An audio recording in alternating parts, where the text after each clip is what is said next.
je te remercie. Puis après, moi, je vous prendrai quelques résultats défis, justement, pour qu'on a fait l'année dernière, on est capitalisé. Ça permettra de donner un peu d'auteur. Ça reprendra des éléments saillants qui sont déjà été précisés à l'instant. Donc, à vous, à distance. Donc, bonjour à tous, vous m'entendez bien? Oui, c'est bon. Ok, c'est parfait. Moi, je suis Anthony de Burgrave, je travaille à l'EPTB Haut-et-Vilaine, le nouveau nom de l'EPTB Vilaine, anciennement connu. Et je suis chargé de mission qualité d'eau. Je suis arrivé à l'EPTB il y a un petit peu moins de 2 ans. Et mon travail, c'est d'exploiter tout ce qui est données qualité d'eau. Et aujourd'hui, je vais vous présenter une synthèse de ce qu'on peut voir sur le bassin de la Vilaine. Donc, c'est assez technique, c'est assez dense. Il y a certaines diapos sur lesquelles je vais passer assez vite parce qu'on a relativement peu de temps. On pourra revenir dessus dans un deuxième temps et vous aurez bien sûr les supports de présentation à l'issue de cette journée. Donc, je vais vous parler de généralité tout d'abord sur les pesticides et l'eau potable. Et après, je vous ferai un focus sur ce qu'on détecte dans les eaux de la Vilaine et notamment sur un sujet dont vous avez sans doute entendu parler, puisqu'il a encore fait l'actualité la semaine dernière, qui sont les métabolites de pesticides. Donc, tout d'abord, juste quelques rappels, mais je vais passer très vite. Les producteurs d'eau potable sont tenus de respecter un certain nombre de normes, un certain nombre de seuils.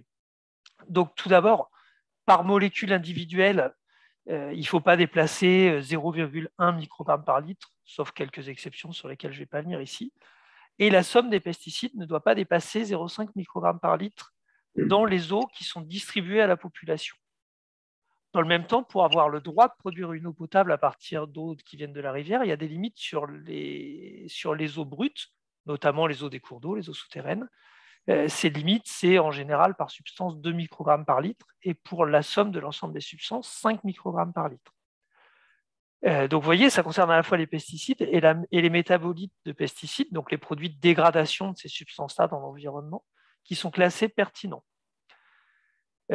Pour les producteurs d'eau potable, le respect de ces normes, c'est un enjeu majeur pour pouvoir distribuer une eau de qualité à un coût maîtrisé, c'est-à-dire si jamais il y a des polluants dans les eaux au-delà de 0,1 microgramme par litre, il faut traiter les eaux pour pouvoir avoir le droit de les distribuer.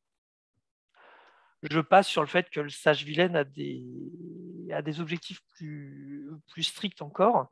L'objectif à terme serait d'avoir l'eau de la rivière au niveau des eaux distribuées. On en est encore très loin aujourd'hui. Ce qu'il faut retenir, c'est que ces seuils de 0,1 et de 0,5 microgrammes par litre, c'est des seuils qui ont été définis avec la philosophie suivante pour le législateur, qui était de se dire on ne doit pas retrouver ces substances-là dans les eaux, et donc on va mettre les plus petites valeurs qu'on savait mesurer à l'époque où a été faite la loi, c'est-à-dire en gros 0,1 et 0,5. Il y a d'autres notions qui ont été introduites par le législateur. Donc j'ai dit ces seuils 0,1 et 0,5, ils veulent traduire le fait qu'il n'y a pas de substance en réalité présente dans les eaux. Par contre, ça ne correspond pas à des seuils sanitaires, à des seuils pour lesquels il y a des dangers pour la population humaine. Ces seuils-là, ils sont définis sous la terminologie qu'on appelle la Vmax, la valeur sanitaire maximale, qui nous dit en gros que si on boit une eau qui contient cette Vmax d'un pesticide pendant toute une vie, normalement, on ne devrait pas être malade. C'est une valeur de sécurité sanitaire. Elle est fixée par une agence nationale qui s'appelle l'ANSES sur les bases des connaissances scientifiques en vigueur. La science, ça évolue tous les jours, donc ces valeurs peuvent être évolutives. Et aujourd'hui, il y a environ 200 substances qui ont été étudiées, dont 33 métabolites de pesticides. Donc, juste pour remarque, il y a à peu près 500 substances actives qui sont autorisées au niveau européen. Et on verra après beaucoup plus de métabolites. Donc, pour ceux qui veulent, les valeurs en question des Vmax sont disponibles sous le lien que vous avez en dessous, que vous aurez après la présentation.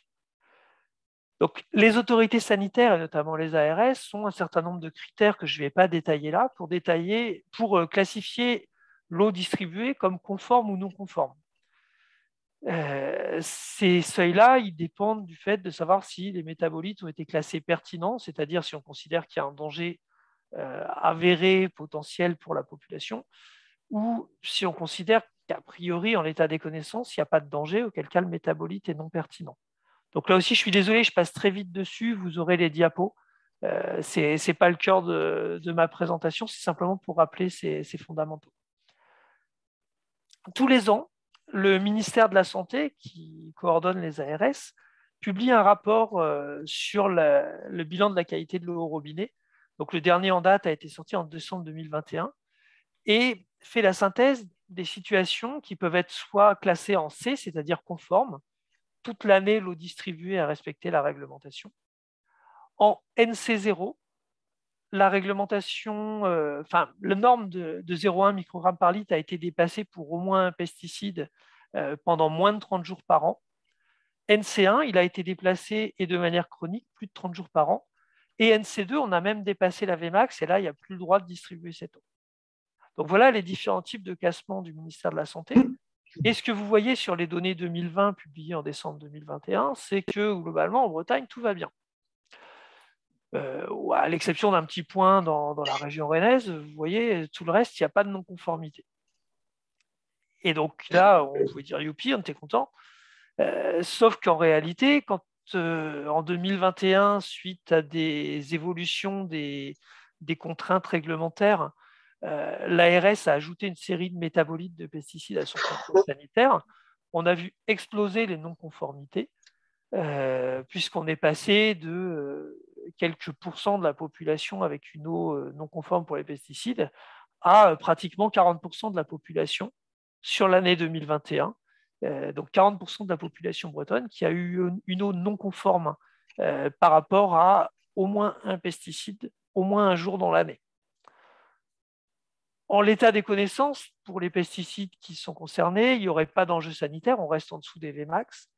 Néanmoins, cette situation elle pose de gros problèmes pour les producteurs d'eau parce que ça multiplie les difficultés techniques pour produire de l'eau, ça met en péril certaines ressources, ça met en péril le fait d'avoir assez de quantité d'eau, et ça, qui plus est dans un contexte de sécheresse que vous connaissez tous, ça met vraiment en péril l'approvisionnement en eau potable de la région. Et surtout, cette liste des paramètres de métabolites, elle va augmenter dans le futur. Donc, on peut craindre de voir ce chiffre de 40% encore augmenter. Aujourd'hui, à l'échelle régionale, le métabolite numéro 1 en termes de nombre de dégradations, c'est le métolachlore-ESA, un métabolite d'un herbicide du maïs qui est le métolachlore. Donc voilà, les chiffres, c'est 39,7% de la population avec une eau non conforme au moins un jour dans l'année 2021. Et on notera que substituer les molécules, c'est déplacer le problème. Parce que, on va prendre l'exemple des herbicides du maïs, si je remplace mon métolachlore par le nicosulfuron, on va voir arriver le métabolite du nicosulfuron qui s'appelle l'ASDM, qui déclasse déjà un certain nombre de ressources dans la région et qui est tout aussi problématique à traiter que le métolachlore-ESA.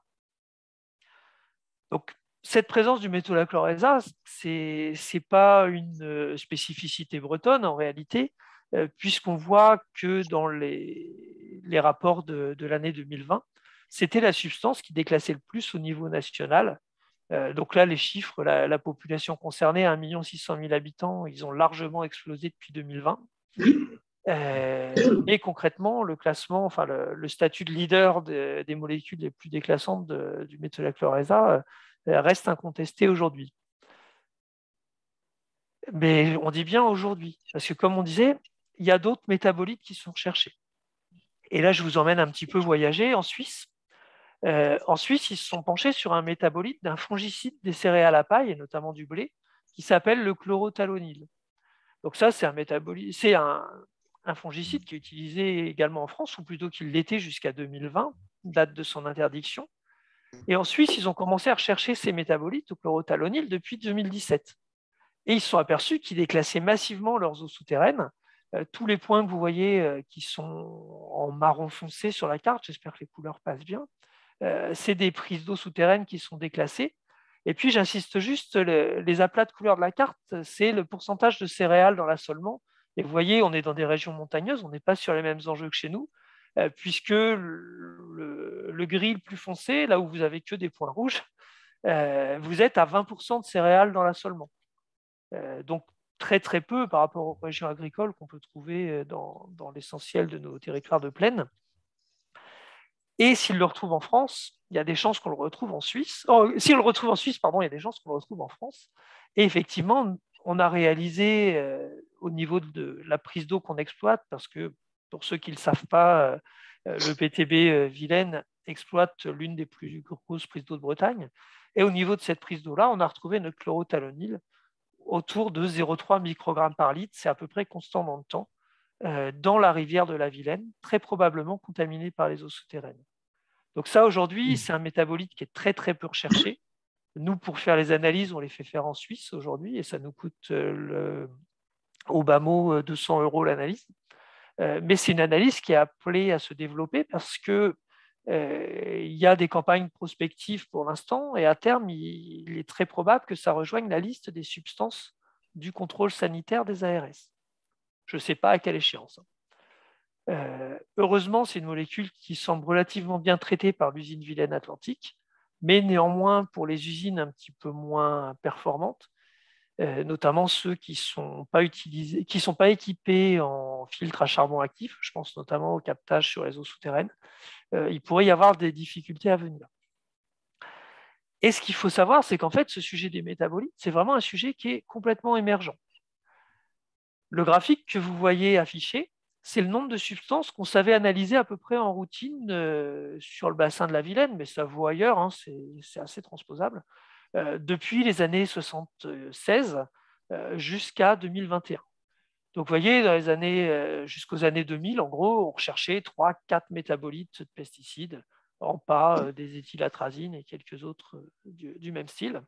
Et puis ce nombre a augmenté petit à petit dans les années 2000, jusqu'à atteindre aujourd'hui une petite centaine de molécules qu'on sait rechercher en routine. Le problème, c'est qu'il y a eu des bilans qui ont été faits par le BRGM, puis par l'ANSES, sur la base des autorisations de mise sur le marché.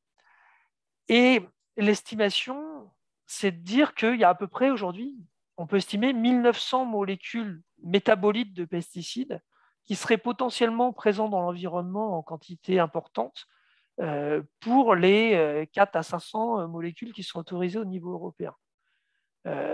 Donc, en gros, aujourd'hui, 1900 molécules potentiellement présentes dans l'environnement, on sait en analyser 100, et l'ANSES s'est penché sur le statut pertinent de 20 substances. Donc, vous voyez, on est aujourd'hui au tout début de la connaissance sur ce sujet-là, qui pour autant est un sujet qui est émergent. Donc, nous, constatant ça, on a voulu mieux comprendre comment ça se comportait, pourquoi on retrouvait par exemple autant de métolachlor-ESA. Et on a fait des bilans à la fois sur les substances actives et sur les métabolites de pesticides sur l'ensemble du bassin de la Vilaine. Donc le bassin de la Vilaine, c'est à peu près 11 000 km² que vous voyez schématisé sur la carte là. La Vilaine se déverse dans l'Atlantique au niveau de la retenue d'Arzal, qui est localisée vers Massoury, je ne sais pas si vous voyez le pointeur. Et sur ce bassin, on a agrégé les données disponibles, produites par l'établissement et puis disponibles auprès des partenaires, que ce soit les agences de l'eau, les conseils départementaux, le réseau Corpep porté par l'Adréal. On a agrégé toutes ces données sur la période 2018-2021. Donc, on a à peu près 187 points de suivi sur lesquels il y a des analyses de pesticides. On a regardé ce qu'on trouvait sur ces points, donc sur un gros jeu de données, à peu près 1 500 000 données. On a regardé dans un premier temps ce qui était le plus quantifié et surtout le plus quantifié au-delà du seuil de 0,1 microgramme par litre qui nous impose de traiter l'eau. Donc, comment on lit le graphique suivant? Je prends le métolachlor-oxa. Donc, le métolachlor-oxa, vous voyez 1802 affiché en bleu foncé. Ça veut dire ça que sur toutes les analyses qui ont été faites sur le bassin, il y a 1802 données où la molécule a été quantifiée, donc on l'a détectée dans les rivières, mais en dessous du seuil de 0,1 microgramme par litre. Il y en a 724 où elle a été détectée au-dessus du seuil de 0,1 microgramme par litre. Et vous voyez même, il y a même un petit trait violet, il y a quelques molécules, il y a quelques analyses qui ont été détectées au-delà du seuil de 2 microgrammes par litre, qui normalement devraient nous interdire de produire de l'eau potable. Et enfin, il y a 364 analyses où la molécule a été recherchée et n'a pas été quantifiée. Et là, quand vous regardez le top 10, donc ce que je n'ai pas dit, oui, MP, c'est des métabolites classés pertinents, MN, c'est des métabolites classés non pertinents. Si on regarde sur notre top 10, on se trouve 8 métabolites. Le métolachlor-ESA, dont j'ai parlé tout à l'heure, qui est quantifié dans 95% des prélèvements, et surtout dans 80% des prélèvements en rivière, il est quantifié au-delà de 0,1 microgramme par litre. Donc à lui tout seul, il nous oblige, si on veut produire de l'eau à partir de la rivière, de traiter les pesticides, on n'a guère de choix. Ensuite, méthazachlor-ESA, un herbicide du maïs. L'AMPA, le métabolite du glyphosate, mais qui est aussi généré par la dégradation des produits décisiels dans les stations d'épuration. Et après, on retrouve d'autres métolachlores d'herbicides du maïs, donc du métolachlore encore, métolachlor-oxa, métolachlor-noa, du nicosulfuron, la SDM. On retrouve la substance active, le glyphosate, l'alachlor-ESA, qui est un autre herbicide du maïs, enfin un métabolite d'herbicide, le métolachlore total, la substance active enfin, il y a le S-métolachlore et le R-métolachlore qui sont comptés dans cette substance-là. Aujourd'hui, c'est plus que du S-métolachlore qu'on retrouve en vrai. Et le méthazachlor-oxa. Donc, vraiment, un poids important de ces métabolites. Du coup, pour y voir clair, on a enlevé les métabolites et on a regardé ce qu'on trouvait dans les substances actives. Qu'est-ce qu'on constate dans les substances actives? Quand on regarde 2 mois par 2 mois, donc janvier-février, on retrouve massivement les herbicides des céréales à paille. Je ne vais pas les détailler là. Hein. Mars-avril, même chose. On retrouve principalement les herbicides des céréales à paille. Donc, en gros, aux périodes d'application, enfin, dans les pluies qui suivent les périodes d'application, on retrouve les substances actives. Mai-juin, même chose, on trouve principalement les substances actives du maïs plus du glyphosate. En juillet-août, même chose, substances actives principalement du maïs plus le glyphosate. En septembre-octobre, c'est là où on a le plus large panel. On retrouve du glyphosate utilisé pour préparer les cultures, bien souvent, le triclopyre pour désherber tout ce qui est ronces, broussailles sur les clôtures dans les prairies, notre nicosulfuron sur le maïs, notre méthazachlore sur le colza, du prosulfocarbe, herbicide plutôt spécifique des céréales. Donc là, vraiment, c'est là où on a le plus large panel. Et en novembre-décembre, on retrouve massivement nos herbicides du maïs, plus de manière plus marginale du méthaldéhyde anti-limace sur le colza, et le glyphosate, toujours en préparation des cultures. Donc on voit qu'on a une saisonnalité dans cette détection des substances. Pourquoi on a cette saisonnalité? Tout simplement parce qu'en général, quand on met la substance, il pleut, on la retrouve. Et c'est ce qu'on va essayer d'expliquer avec la petite animation suivante. Donc vous voyez, ça schématise une parcelle agricole avec sa bande enherbée, le sol avec une zone non saturée, ce qu'on appelle couramment la nappe phréatique qui est drainée et qui vient alimenter les cours d'eau. En avril-mai, on fait nos semis du maïs. Notre maïs pousse début avril. On a la levée, avec lui, il y a des adventices qui poussent. On vient mettre du S-métolachlore pour traiter ces adventices.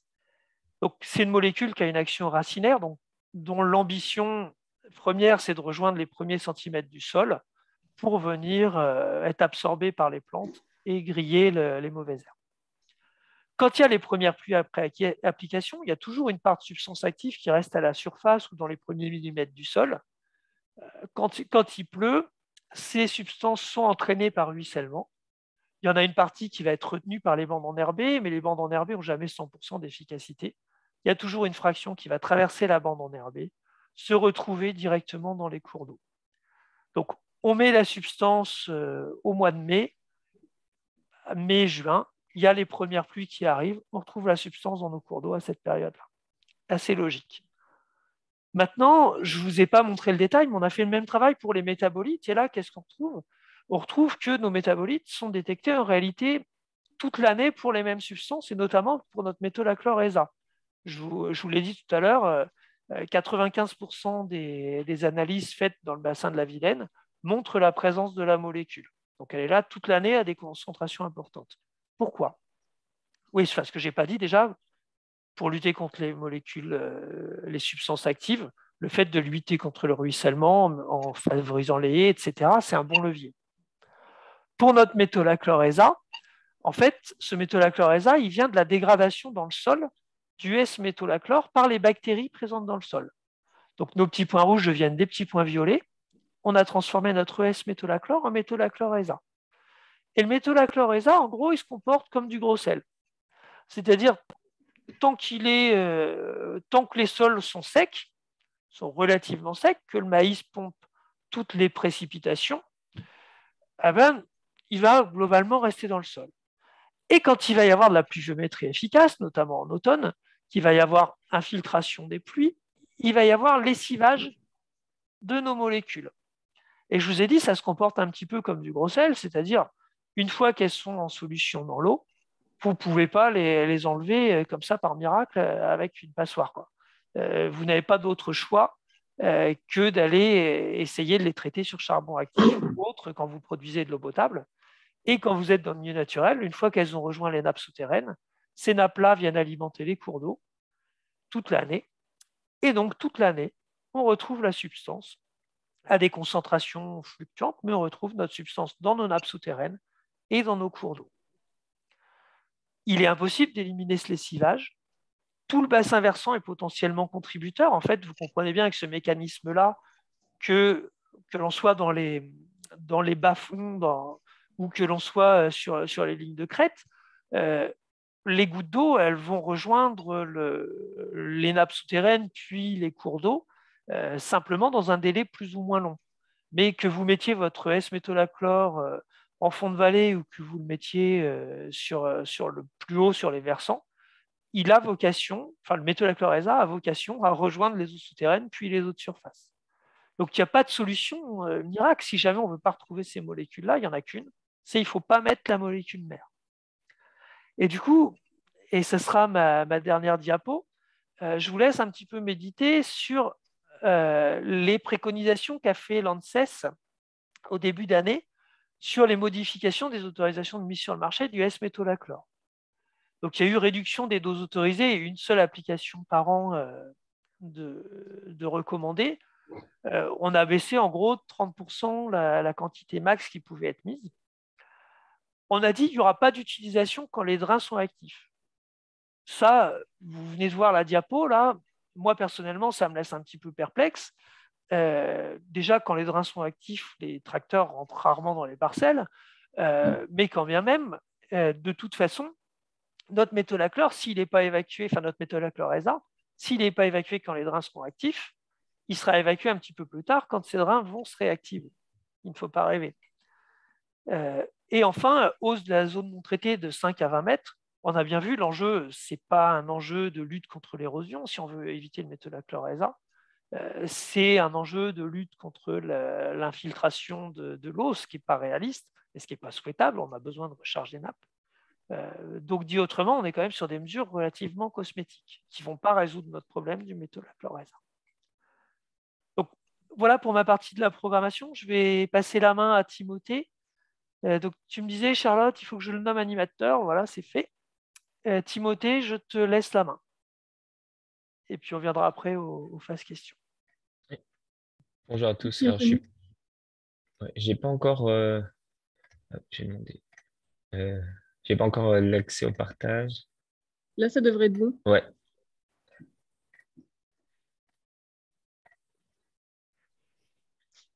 C'est en cours. Le partage écran est en cours. C'est bon? C'est bon pour vous? C'est bon. Alors, je me présente, je suis Timothée Besse, je travaille pour l'Observatoire de l'environnement en Bretagne et je suis chargé des données sur l'eau dans cet organisme qui travaille sur l'ensemble des données environnementales, énergie, déchets, biodiversité, paysage et eau. Donc, l'Observatoire de l'environnement en Bretagne, en fait, il fournit en première approche des synthèses sur l'environnement qui permettent de découvrir ou de comprendre les enjeux régionaux. Et sur la thématique de l'eau en particulier, il y a par exemple 4 dossiers thématiques qui sont disponibles aujourd'hui sur les inondations, sur le trait de côte, le cycle de l'eau et les pesticides. Et ça permet disons, de parcourir un peu la question à partir des données avec le réseau des experts et des partenaires de l'Observatoire, scientifiques ou techniques ou administratifs. Et ce sont des dossiers qui sont des brochures distribuées en version imprimée, mais elles sont à chaque fois prolongées par les articles en ligne qui reprennent l'information et qui permettent d'aller plus loin sur chaque sujet. Et on peut retrouver systématiquement les données qui correspondent à ce qui est présenté, qui sont, elles, actualisées annuellement, même si la brochure n'est pas rééditée chaque année.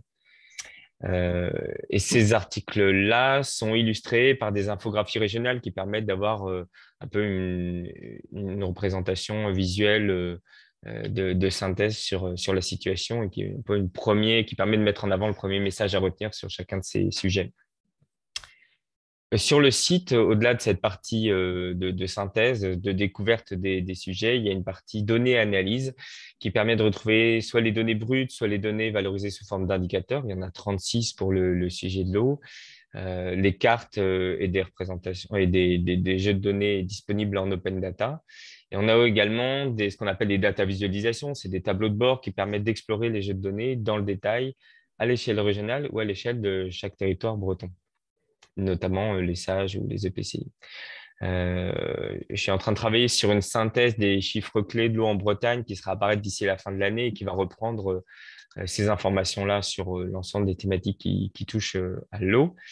Et parmi les indicateurs publiés sur le site, il y a justement un peu le pendant régional de ce qui a été présenté par Anthony sur les pesticides dans les cours d'eau bretons, à partir des résultats de l'ensemble des réseaux de mesure au niveau des bassins versants, mais aussi les réseaux départementaux, les réseaux régionaux et le réseau Loire-Bretagne de l'Agence de l'eau. On va pouvoir compléter bientôt ces données par les données de qualité de l'eau de l'ARS. Et ce qu'on voit par exemple sur ce graphique-là, on est là sur le périmètre de l'ensemble des sages bretons et depuis 1995, on voit que en gris, on a augmenté le nombre de substances recherchées chaque année dans les analyses d'eau potable et particulièrement depuis les années 2015. La proportion en bleu, c'est de celles qui ont dépassé la norme de qualité d'eau potable de 0,1 microgramme par litre. Donc, elle augmente, le nombre de substances concernées augmente chaque année, la part diminue par rapport à l'ensemble des substances qui sont cherchées. Et enfin, en ligne, c'est la proportion des prélèvements qui ont dépassé la concentration cumulée de pesticides de 0,5 microgrammes par litre. Là, on voit qu'on a atteint en 2020 80% des prélèvements. Et finalement, d'un point de vue, quand on se place au niveau des stations de mesure, en fait, on se rend compte qu'on a 99% des stations de mesure qui ont fait l'objet de la quantification d'une ou de plusieurs substances pesticides. Là, on voit sur la carte, la taille des points correspond au nombre de substances qui ont été détectées simultanément sur le même site pendant l'année 2020. Et la couleur plus foncée, en violet, en bleu, c'est celles qui ont dépassé au moins une fois le seuil d'eau potable de 0,1 microgramme par litre. Ce qu'on voit aussi, c'est qu'en 2020, les types de substances qu'on retrouve principalement, ce sont les herbicides. Ça correspond à 45% des substances identifiées sur la région. Et pour reprendre un peu ce qu'a présenté Anthony sur la situation des métabolites sur la Vilaine, je reprends aussi un peu le même type de graphique. En haut à droite, par exemple, on voit que sur les types de molécules détectées dans les analyses, on avait dans les années 95-99 principalement des substances mères, c'était celles qui étaient recherchées. Et dans les années 2015 et 2020, on a 67% des substances identifiées qui sont des métabolites. Et là encore, on sait qu'on est sur la partie émergée de l'iceberg dont parlait Anthony. Et le top des substances détectées est assez proche de ce qu'on voyait sur le bassin de la Vilaine. Ce sont les métabolites du S-métolachlore qui sont celles qui sont les plus régulièrement retrouvées dans les cours d'eau.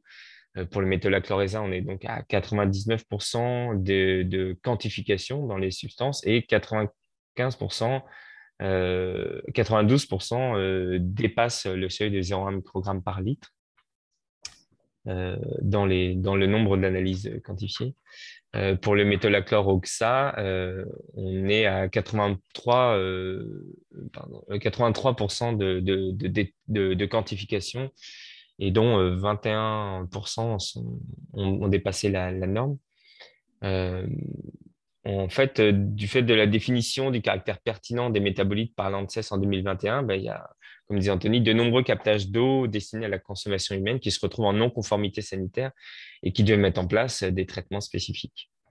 Voilà, c'est un aperçu de l'information qu'on trouve analysée à l'échelle régionale, mais sur le site, les différents tableaux de bord, les data visualisations vous permettent de retrouver ces tableaux, ces graphiques pour chaque échelle de territoire, que ce soit les départements, les EPCI, les SAGE et jusqu'au contrat de milieu. Et au-delà de ce que je vous ai présenté sur la présence des pesticides dans les cours d'eau, il y a 3 autres tableaux de bord, et les jeux de données associés, qui traitent des données sur les ventes de produits phytosanitaires par code postal en Bretagne, les impacts écologiques et sanitaires lorsqu'on compare ces concentrations-là dans les cours d'eau au seuil d'écotoxicologie, par exemple. Et enfin, les données d'indices biologiques invertébrés qui permettent de mesurer la réponse des écosystèmes, là, à travers les peuplements d'invertébrés, à cette pression de pesticides. Vous avez ici le lien pour retrouver ces data visualisations, mais je vais vous montrer simplement comment on peut les retrouver sur le site de l'Observatoire, dans la rubrique Données analyse, qui est accessible par le menu en haut. On peut filtrer les résultats par mots-clés, là, les résultats sur les pesticides, et en sélectionnant ensuite le type de contenu data visualisation, on retrouve ces tableaux de bord consultables directement en ligne. Et en prolongement de ces données-là, on a aussi les jeux de données, les cartes régionales qui correspondent à ces données. Et celles-ci sont actualisées chaque année. Je vais finir par vous parler justement d'un des dossiers de synthèse, des dossiers d'environnement en Bretagne, qui a traité du sujet des pesticides. Il a été publié en novembre 2020 et cette brochure fait la synthèse du sujet à partir des données qui sont disponibles et aussi d'un réseau d'experts qui ont collaboré activement à la rédaction de ce contenu. Il y a plus de 25 collaborateurs qui ont participé. Vous la retrouverez en version imprimée, disponible, vous l'avez peut-être déjà aperçu. Elle est aussi en téléchargement sur le site de l'EOB. Et tous les articles qui sont présentés dans cette brochure sont repris en ligne et actualisés chaque année lorsque la donnée est disponible. Voilà, je ne vais pas aller plus loin dans le détail, mais n'hésitez pas à poser des questions. Ce qui est important pour moi, c'était de pouvoir vous montrer un peu, avoir un premier aperçu, vous donner un premier aperçu de ce qui était mis à disposition comme données, mais aussi vous donner l'occasion de faire un retour maintenant ou plus tard sur est-ce que ces données répondent à vos besoins et est-ce que vous avez des besoins sur les données auxquelles on pourrait répondre à travers les informations qu'on diffuse sur notre site Internet.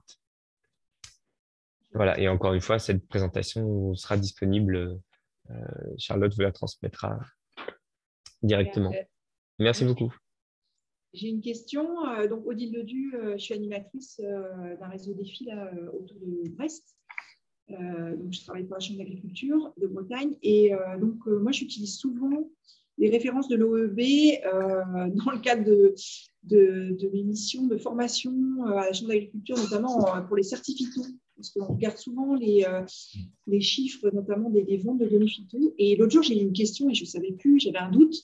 Vous avez dit que les données, elles sont issues des codes postaux sur les ventes de produits phyto. Et je me demandais, c'est les codes postaux des boîtes phyto ou les codes postaux des acheteurs, des fermes? C'est les codes postaux des acheteurs. La difficulté, c'est que parfois, c'est des achats groupés, des centrales d'achat. Donc, on n'a pas forcément toujours la correspondance entre l'endroit où il est acheté, enfin, le siège de l'exploitation qu'il a acheté ou de l'entreprise qu'il a acheté et l'endroit où il est utilisé. Pour ça, si j'imagine, c'est plutôt les données de Nodu ou d'IFT qui permettent d'avoir un peu une correspondance plus précise liée à la parcelle. Mais on n'a pas encore ces données-là à disposition. On travaillera peut-être là-dessus dès qu'on pourra mettre ça sur notre liste de travail. Mais c'est bien les coordonnées enfin, le code postal de l'acheteur. Ça veut dire que Du siège de l'exploitation même, peut-être, faut préciser.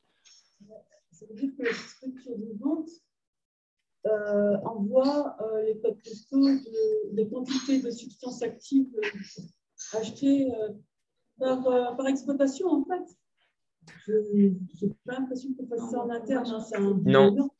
Non, je pense ce qui est fait, c'est qu'au moment de vendre les produits, on demande à l'acheteur son code postal, simplement.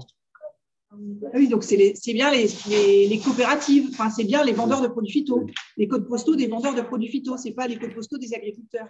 Non, c'est quand vous achetez un pesticide, en théorie tout du moins, on est censé vous demander votre code postal, ou on vous fait une facture de toute façon.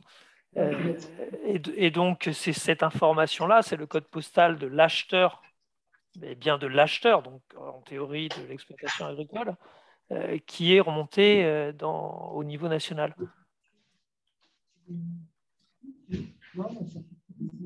Parce que du coup, on affecte des quantités, on affecte des quantités de produits phyto à un même code postal, quoi. Des quantités de produits phyto, par exemple, de 10 agriculteurs sur un code postal. C'est exactement ça. C'est ça. Oui. Chaque vente, elle est répertoriée et elle remonte, le code postal, il remonte, quoi. C'est ça. Chaque vente décompose la quantité de matière active. En fait, dans chaque vente, vous achetez des substances homologuées. Et ces substances homologuées, en face, il y a des tables de correspondance qui valent pour chaque substance en réalité, qui nous disent si vous achetez 1 litre de produit Tartampion, il y aura tant de pourcents, enfin, il y aura tant de grammes de métolachlore et tant de ceci, tant de cela. Quand on du siège d'exploitation d'un agriculteur. On ne vous entend pas, je suis désolé. Alors, désolé, on discute un petit peu entre nous du coup sur la compréhension. On regarde votre carte pour voir l'unité géographique et ça ressemble à une unité canton. Le code postal, c'est ça. Là, c'est quand on...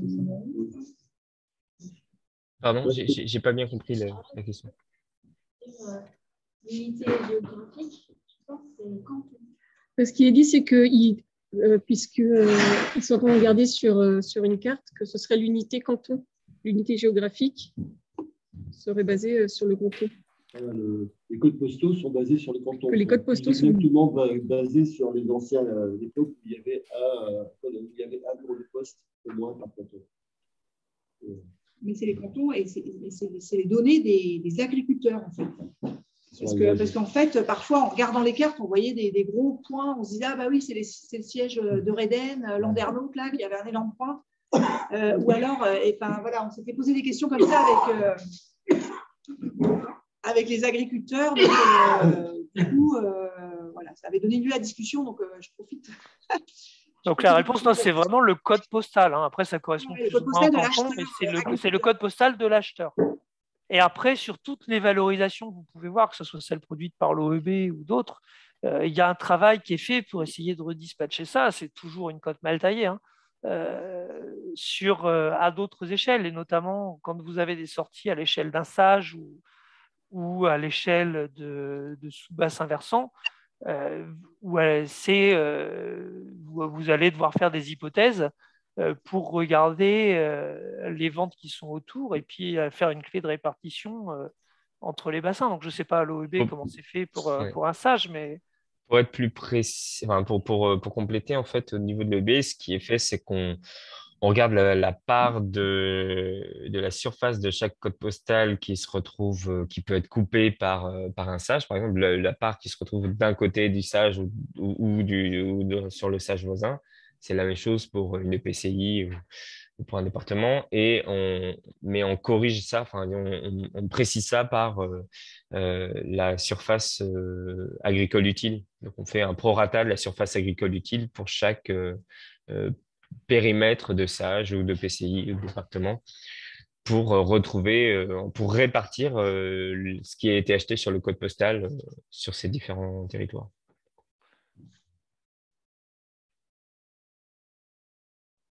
Donc, ouais, c'est ça. On calcule sur un code postal la quantité de tel produit qui a été vendu par hectare de surface agricole utile. Et après, on répartit ça sur la surface agricole utile de chaque SAGE ou de chaque EPCI qui recouvre ce code postal. Avec les difficultés de regroupement de codes postaux, de regroupement de communes ou de séparation. C'est des traitements qu'on produit à l'OB.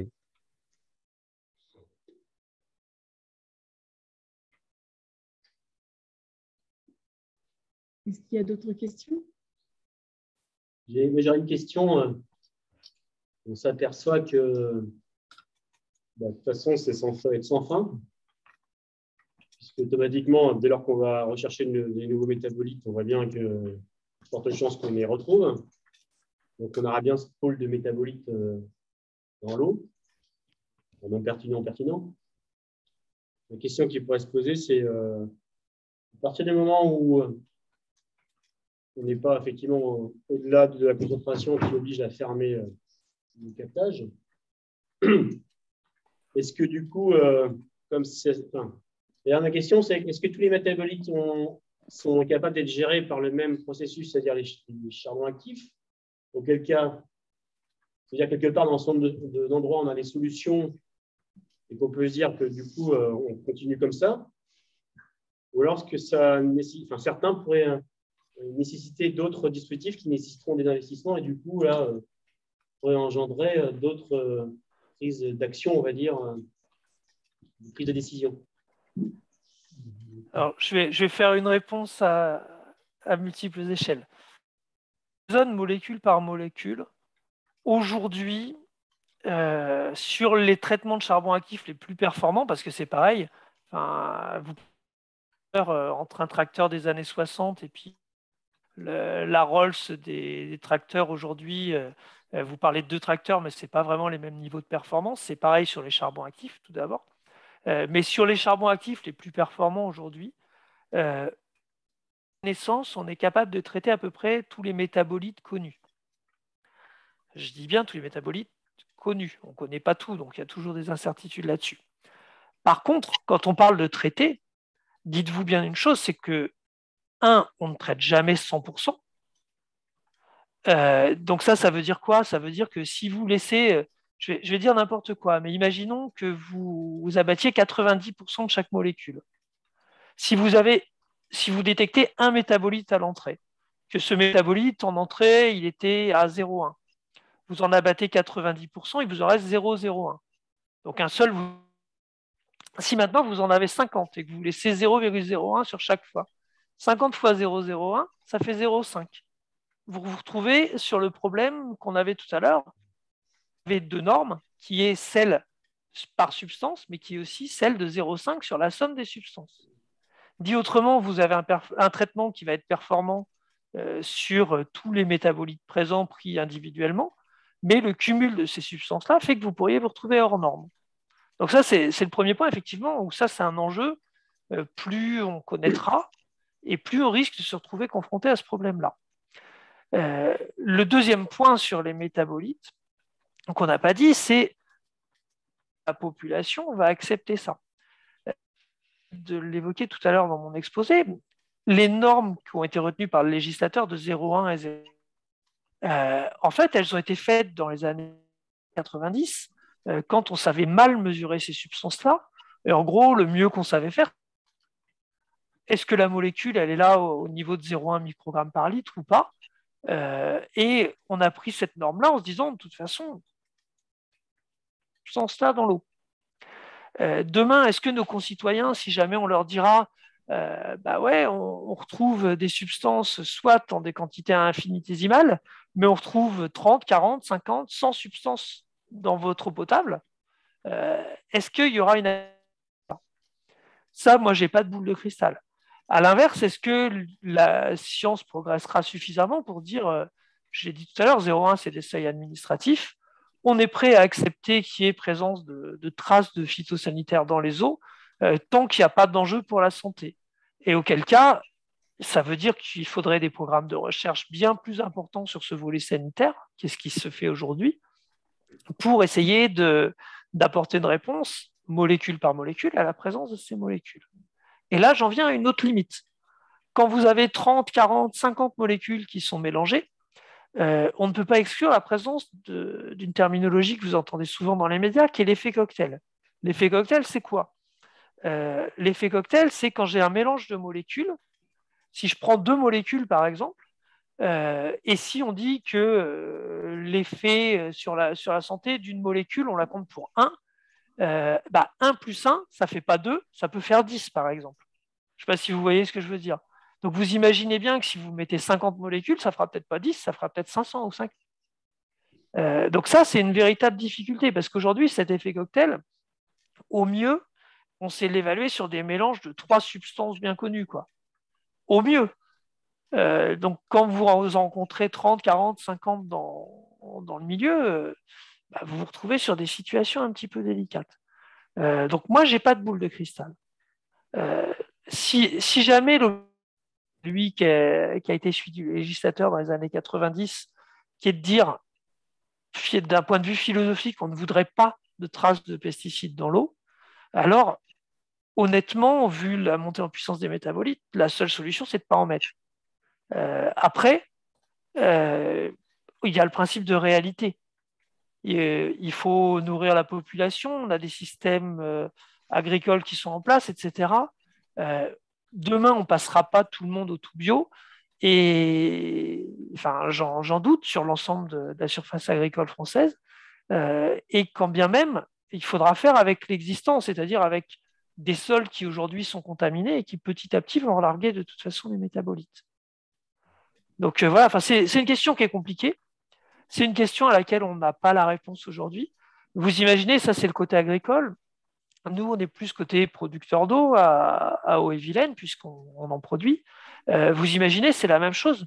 Quand vous allez avoir une eau qui est déclarée non conforme, mais qu'on doit expliquer à nos clients, parce que ce sont des clients, les usagers du réseau d'eau potable, qu'on va devoir leur expliquer c'est non conforme, il y a des pesticides, mais vous inquiétez pas, il n'y a pas de risque pour la santé.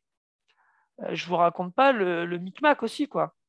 Les médias pourront faire leur chou gras encore un petit bout de temps de ce sujet-là, quoi. Et puis, je vais juste rajouter un sujet des médias, parce que là, que ce soit dans les émissions de France 2 là, qui sont passées, enfin l'émission de France 2 de la semaine dernière, de la presse nationale, le Monde notamment, et puis régionale, on pourrait laisser croire que la solution, c'est l'eau en bouteille. Il y a eu des analyses qui ont été faites qui ont montré que les eaux en bouteille, elles sont contaminées aussi par les métabolites. Notamment, je parlais du métabolite du chlorothalonil, on le retrouve dans les eaux d'Évian, par exemple. Donc, puisé dans les Alpes et en altitude. Donc, ce problème-là, il est généralisé et on en est tous imprégnés aujourd'hui. Donc, il y a des vraies questions qui vont se poser. Moi, je n'ai pas toutes les réponses. Je ne suis pas dans la tête de nos législateurs. Je ne sais pas, pour ceux qui ont vu le reportage de France 2 l'année dernière, on voyait bien leur virement de la Direction générale de la santé. Entre 2020, où on dit il y a le principe de précaution qui doit s'appliquer à plein. Si vous trouvez un métabolite qui n'a pas été étudié, il faut fermer la prise d'eau. Et puis après, machine arrière, ah bah ouais, mais si jamais on fait ça, on ne sait pas distribuer de l'eau à toute la population, il va y avoir des territoires énormes où on n'a plus d'eau potable. On va faire la réalité. Aujourd'hui, on ne constate pas d'épidémie sur les régions concernées, alors que des fois, il y a des molécules qui sont utilisées depuis 30 ou 40 ans. On va mettre en place des mesures dites de gestion et puis autoriser 50, 100 fois 0,1 provisoirement, quoi. Sous divers motifs plus ou moins légitimes. Donc, vous voyez, il y a ce principe de réalité aussi, il faut apporter de l'eau à la population. D'un point de vue plus global, avec la sécheresse, on voit qu'on a des difficultés à approvisionner tout le monde. Les ARS ont suggéré à certains producteurs d'eau des prises d'eau qui avaient été fermées à cause de la présence de métabolites, en disant vous allez me mélanger ça avec les autres eaux, parce que là on n'a plus d'eau, on ne sait pas comment faire. Ce n'est pas du machiavélisme de leur part, hein. C'est simplement qu'à un moment, on a besoin d'amener de l'eau à la population, quoi. trouve le même pendant pour la nourriture, l'alimentation, quoi. Mais bon, lorsque c'est en tension, vraie tension ou tension spéculative, on voit bien que tout de suite, on allège les dispositifs, quoi. Oui, c'est ça, principe de réalité.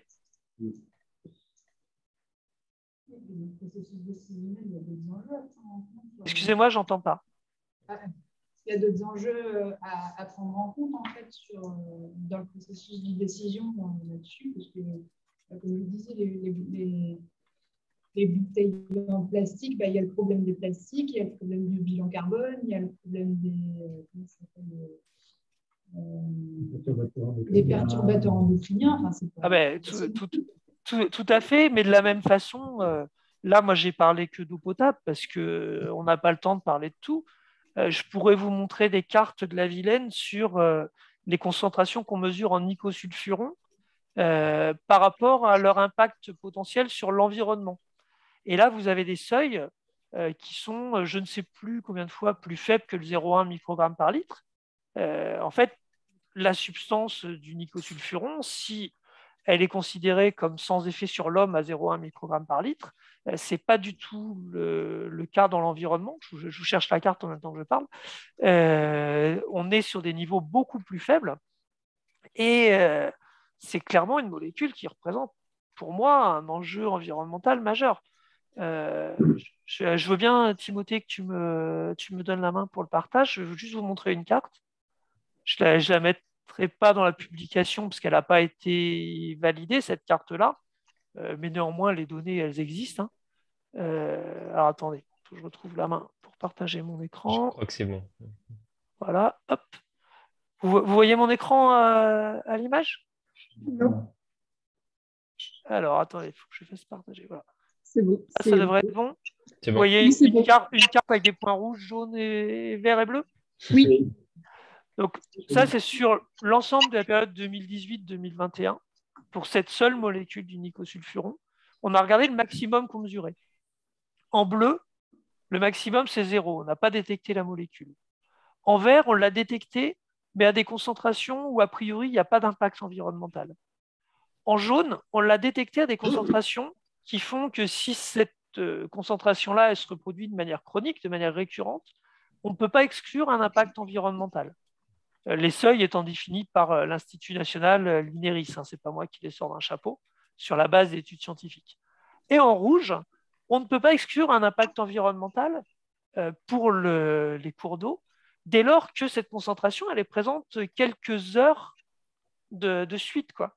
Donc, vous voyez, tous les points rouges, il y a des chances qu'il y ait un effet sur l'écosystème au niveau de nicosulfuron mesuré dans la réalité, dès lors que cette molécule-là est présente à ces concentrations-là quelques heures par heure. Donc, vous voyez, effectivement, on n'a parlé que d'eau potable. Il y a bien d'autres enjeux, et notamment aussi des enjeux sociétaux, des enjeux environnementaux.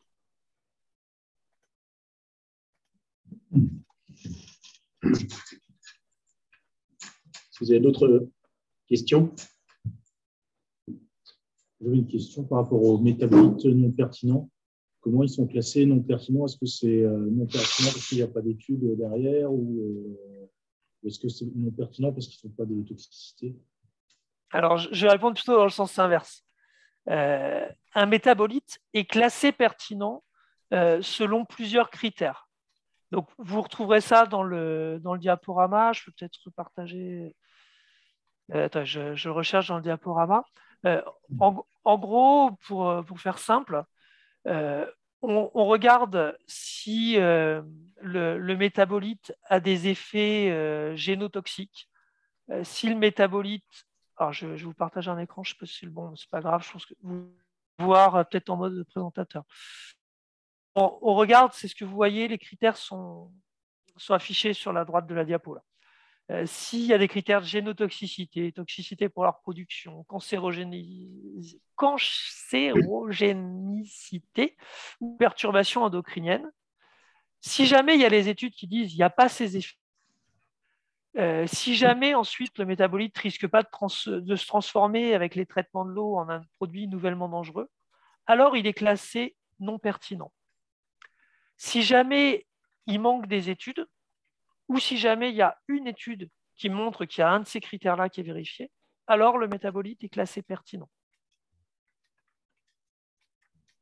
Et ce qu'il faut savoir, c'est que sur la dizaine de substances classées pertinentes, la majorité des substances aujourd'hui sont classées pertinentes en raison de déficit sur un certain nombre d'études. Dit autrement, il y a certains effets sur la santé qui ne sont pas documentés aujourd'hui. Donc, on ne sait pas conclure. Donc, principe de précaution, dans ce cas-là, la molécule bascule pertinente. C'est le cas du métolachloreza.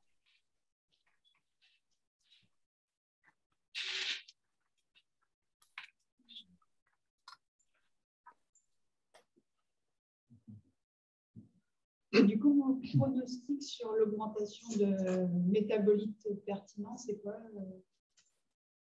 Mon pronostic à moi? Oui. Alors là, je n'ai pas de boule de cristal. De toute façon... Ça va augmenter, mais ça va augmenter à quelle vitesse? Ce qu'il faut savoir, c'est que c'est des sujets sur lesquels les laboratoires travaillent quand même massivement et au niveau mondial, hein, pas seulement en France ou en Europe, et que donc il y a d'énormes progrès analytiques dans le domaine de la science analytique, dans l'analyse de ces substances-là. Donc, on va voir cette liste de métabolites s'enrichir. On la voit de marché de suivi de qualité d'eau à marché de suivi de qualité d'eau. Cette liste-là, elle va s'enrichir rapidement dans les années qui viennent. Après, elle va s'enrichir rapidement, mais on part de très, très loin. Il y a eu des recherches qui ont été faites, notamment par le BRGM, avec d'autres techniques qui ne permettent pas de définir avec précision les quantités de substances présentes, mais qui permettent de faire du qualitatif, de dire la substance est présente ou pas. Ils ont fait des recherches dans le sud de la France. Ces recherches-là ont montré qu'il y avait 11 000 substances différentes présentes dans des échantillons d'eau. Des substances naturelles pour certaines, des substances d'origine anthropique pour d'autres. Ça ne veut pas dire 11 000 substances toxiques, hein, attention. Mais il y a beaucoup, beaucoup de substances présentes. Aujourd'hui, comme je disais, sur les métabolites, on estime qu'on connaît 5% de ce qui est potentiellement présent dans l'environnement. Ce chiffre-là, il va augmenter rapidement. Et dans le même temps, en supposant que la loi ne change pas, on va s'apercevoir qu'il y a beaucoup d'études de santé, d'impact sur la santé, de toxicologie, qui vont manquer. Donc, si on applique strictement les critères qui sont en vigueur à ce jour, on peut faire le pari que la liste de substances pertinentes va augmenter rapidement. Puis ensuite, on peut faire le pari que pour un grand nombre d'entre elles, à mesure que les études toxicologiques vont sortir, le nombre de substances ajoutées le nombre de substances ajoutées et classées pertinentes va à nouveau rediminuer. Mais la question, est-ce qu'on en ajoutera plus vite qu'on en enlève? Ça, j'en sais rien. La deuxième question qui va se poser pour nous, acteurs de l'eau, c'est comment on se positionne en tant que producteur d'eau avec une substance qui est présente dans l'eau. On déclare à nos concitoyens que celle-là, elle est pertinente, qu'il y a un enjeu. Et puis, 6 mois après, 1 an, 5 ans après, on nous dit, bah non, elle est encore présente, mais cette fois-ci, il n'y a plus d'enjeu parce que finalement, on sait qu'il n'y a plus d'enjeu. On comprend, hein, c'est la science qui avance, mais en termes de com auprès de nos concitoyens, c'est un petit peu difficile.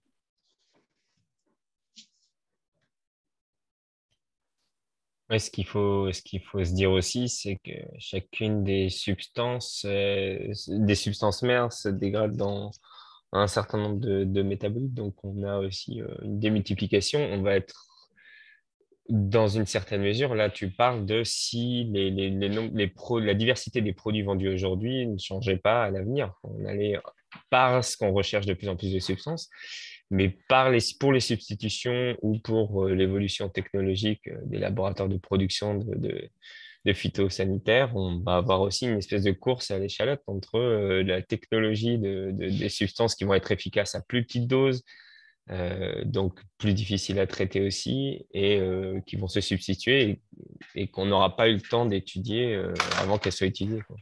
Il y a ça, il y a aussi le poids des pollutions historiques. Enfin, on a vu que les pesticides, ils se stockent dans les sols. Le DDT, c'est interdit depuis les années 80, je crois.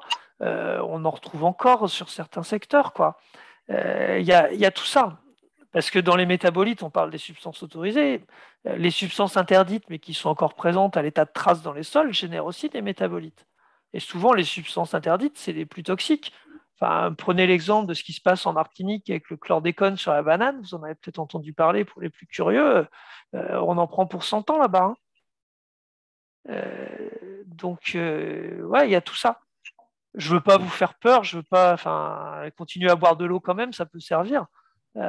Mais ouais, c'est une réalité. On a joué un petit peu aux apprentis sorciers de toute bonne foi et parce qu'il fallait nourrir la population il y a quelques années. Et puis, il va falloir passer à la caisse à un moment ou à un autre. Après, et c'est ce que je dis toujours comme message quand même, il y a de plus en plus de substances dans l'environnement. L'homme, pour autant, n'a jamais vécu aussi longtemps en bonne santé qu'aujourd'hui. Donc, il ne faut aussi pas tomber dans l'alarmisme le plus total. On a fait des bêtises, il va falloir les réparer et éviter de persévérer dans l'impasse. Ce n'est pas non plus la panique absolue. Par contre, on parle en même temps d'épidémie de cancer, de ceci, de cela. Donc oui, il faut prendre les choses en main, bien évidemment, et il ne faut pas laisser faire les choses. Mais il ne faut pas sombrer dans le catastrophisme, tout est foutu, etc. Ce qu'il faut se dire sur ces sujets-là, c'est qu'on connaît de mieux en mieux. Et donc forcément, plus on connaît, plus on s'aperçoit qu'on a fait des conneries. Quelle influence vous avez auprès de l'ANSES? Est-ce qu'il y a un retour de votre information qui leur permet effectivement de modifier leur attitude? Alors en fait, l'ANSES pilote un dispositif qui s'appelle phytopharmacovigilance. Donc, nous, par exemple, à Haute-Vilaine, on les avait sollicités, mais comme n'importe quel usager de pesticides, ou, je mets des guillemets, victime de pesticides, c'est-à-dire quelqu'un qui subit un effet indésirable de pesticides peut le faire. Il y a un dispositif d'alerte, donc, et nous, on leur avait signalé que quand il y a eu le sujet du métolachloreza qui a émergé, qu'on en trouvait partout. Bon, ils étaient preneurs de notre info, mais c'est une info qu'ils avaient déjà par ailleurs, hein, ça leur a été déjà remonté, à n'en pas douter. Mais ils sont malgré tout à l'écoute de ces sujets-là. Après, il faut savoir que l'ANSES, en réalité, n'ont pas les moyens à hauteur des enjeux. C'est-à-dire, ce qui pose problème pour la définition des substances pertinentes, des Vmax, etc., en premier lieu, c'est le nombre de personnes qui peuvent travailler à la synthèse de ces études-là.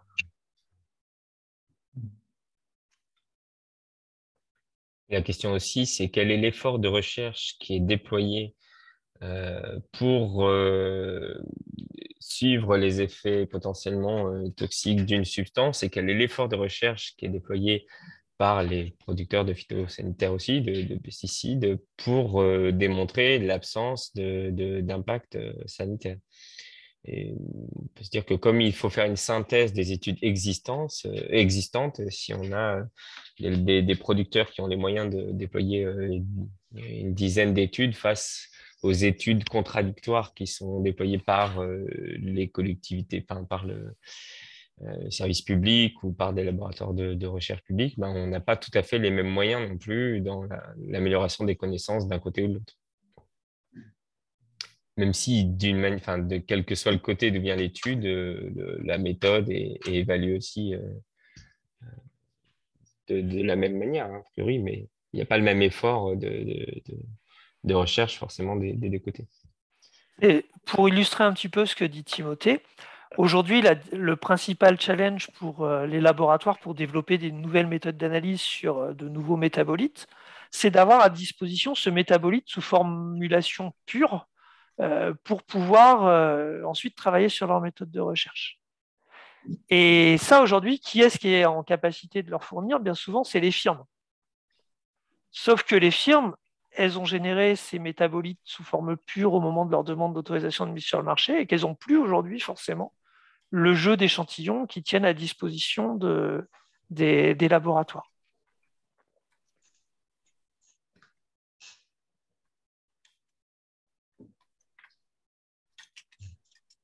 J'espère qu'on ne vous a pas tous déprimés complètement. Non, merci. Merci pour ces éclairages, parce que c'est vrai qu'on travaille soit sur l'amélioration de la qualité de l'eau, soit sur la réduction des produits phyto. Et voilà, ces convergences, c'est intéressant toujours de savoir un petit peu où on en est. Et on voit que il reste du chemin, du travail, mais là, il faut avancer ensemble. Et Il faudra être aussi appuyé quelque part par la force publique, puissance publique, parce que bien que sur l'OS métolachlore, on aura beau tout faire, à part dépenser de l'argent pour des études, ça ne permettra pas de faire avancer la situation de terrain, quoi. Il faudra d'autres mesures plus coercitives. De mon côté, je voulais demander, j'ai entendu que certains d'entre vous utilisaient déjà les outils ou les données de l'OEB dans le cadre de leur formation ou de leur métier.